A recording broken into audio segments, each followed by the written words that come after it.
بسم الله الرحمن الرحيم.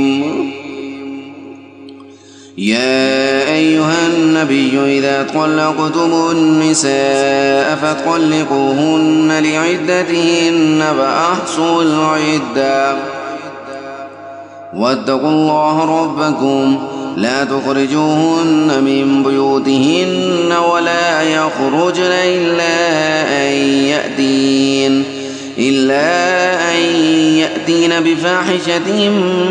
مبينة وتلك حدود الله ومن يتعد حدود الله فقد ظلم نفسه لا تدري لعل الله يحدث بعد ذلك أمرا. فإذا بلغن أجلهن فأمسكوهن بمعروف أو فارقوهن بمعروف وأشهدوا ذوي عدل منكم وأقيموا الشهادة لله ذلكم يوعظ به من كان يؤمن بالله واليوم الآخر ومن يتق الله يجعل له مخرجا ويرزقه من حيث لا يحتسب ومن يتوكل على الله فهو حسبه إن الله بالغ أمره قد جعل الله لكل شيء قدرا. واللائي يئسن من المحيض من نسائكم إن ارتبتم فعدتهن 3 أشهر واللائي لم يحضن وأولاة الأحمال أجلهن أن يضعن حملهن ومن يتق الله يجعل له من أمره يسرا. ذلك أمر الله أنزله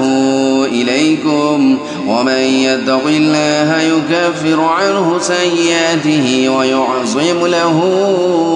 أجرا. أسكنوهن من حيث سكنتم من وجدكم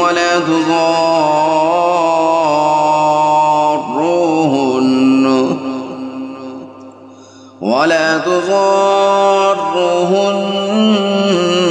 لتضيقوا عليهن وإن كن أولات حمل فأنفقوا عليهن حتى يضعن حملهن فإن أرضعن لكم فآتوهن أجورهن وأتمروا بينكم بمعروف وإن تعاسرتم فسترضع له أخرى لينفق ذو سعة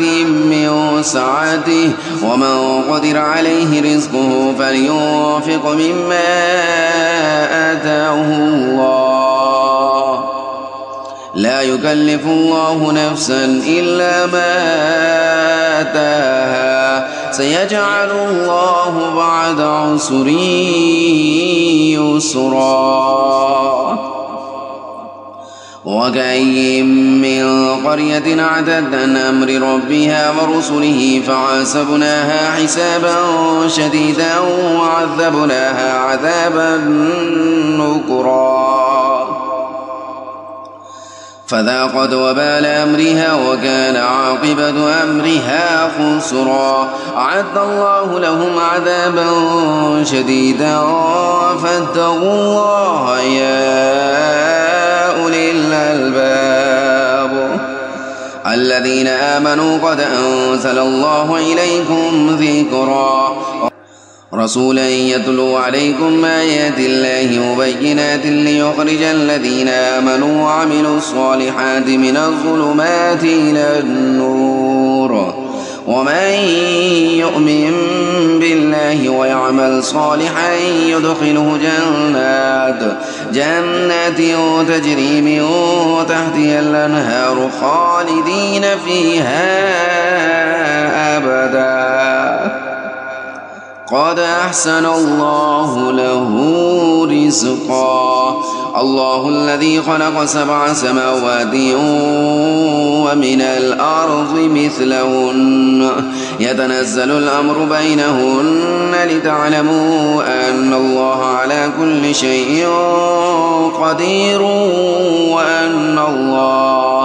وأن الله قد أحاط بكل شيء علما.